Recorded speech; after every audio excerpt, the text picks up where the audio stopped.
फिर नहीं जागे हैं, 40 साल हम लोग कंटिन्यू जागे हैं।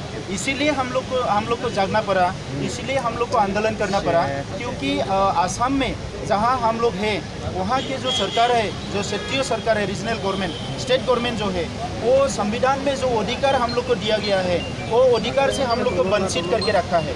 जो एंटाइटलमेंट जो है, हमारा जो फंडामेंटल राइट्स है, मौलिक अधिकार है, डेमोक्रेटिक जो भी हमारा राइट्स है, भूमि का हम लोग का जो अधिकार है, ये सारा अधिकार से हम लोग को वंचित करके रखा है। वो लोग अभी हम लोग को सिर्फ वोटर की हैसियत से देखता है, हम लोग को नागरिकता की हैसियत से नहीं देखते हैं। तो इसीलिए इस देश का जो संविधान है, जितना भी अधिकार है, डेवलपमेंट का अधिकार हो, लैंग्वेज और आइडेंटिटी प्रोटेक्शन का जो अधिकार हो, कॉन्स्टिट्यूशनल राइट का जो अधिकार हो, ये सारा जो एजुकेशन राइट का जो अधिकार हो, ये सारा अधिकार हम लोग को मिलना चाहिए।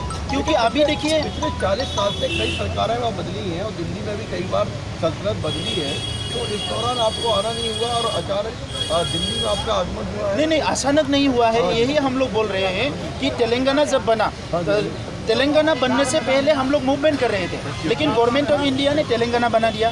और जब सन 2000 में उत्तराखंड, झारखंड और छत्तीसगढ़ बने थे, उस टाइम हमारा मूवमेंट तेज था। उससे पहले से हम लोग का मूवमेंट हो रहा था, तो हम लोग को छोड़ के बाकी लोगों को स्टेट नहीं दिया। तो अभी बताइए हम लोग क्या गुनाह किया? क्या हम लोग इस देश का नागरिक नहीं है? क्या संविधान में जो अधिकार है वो हमारा अधिकार नहीं है? क्या हम लोग का ये संविधान में जो अधिकार है ये हम लोग के लिए नहीं है? कि यही इसीलिए अभी देखिए फिर से मोदी गवर्नमेंट आ गया। 2014 में वो लोग वादा किया था, अगर हम लोग सत्ता में आते हैं तो हम लोग ये बोडोलैंड का जो समस्या है इसका हल निकलेंगे।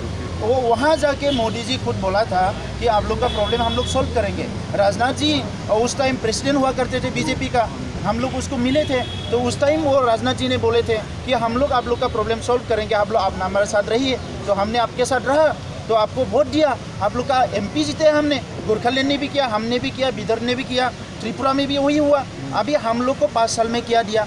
सिर्फ हम लोग को धरना देना पड़ा, रैली करना पड़ा, छोटे छोटे स्कूल के लिए, पानी के लिए, बिजली के लिए, सड़क के लिए, अपना भाषा संस्कृति भाषाई रखने के लिए हम लोग को हर दिन हर टाइम मांगना पड़ता है, धरना देना पड़ता है। प्रमोद जी ये आ रही है, आपके बाद वाले चाहे वो छत्तीसगढ़ हो, झारखंड हो, उत्तराखंड हो, इवन तेलंगाना हो, ये सब बने, लेकिन बोडोलैंड जो पिछले 80s में मूवमेंट चल रहा था, वो अभी मूवमेंट की शक्ल नहीं है। ना कांग्रेस है, ना ही बीजेपी का, और ना ही अदर नेशनल फ्रंट की गवर्नमेंट के द्वारा आई, किसी ने भी आपकी तरफ ध्यान नहीं दिया। तो कहीं ना कहीं आप वो बात अपनी मांग प्रेशर से नहीं रख पाए, जिसकी वजह से ये समस्या बनी हुई। नहीं, इसके लिए हम लोग क्या करो?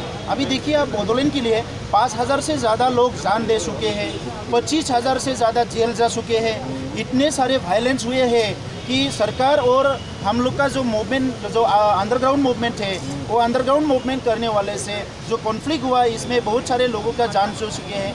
हम लोग अभी डेमोक्रेटिक नॉन वायलेंट वे से अपसू और जो डेमोक्रेटिक ऑर्गेनाइजेशन है, हम सरकार को बोल रहे हैं, और दुनिया के सबसे बड़ा लोकतंत्र है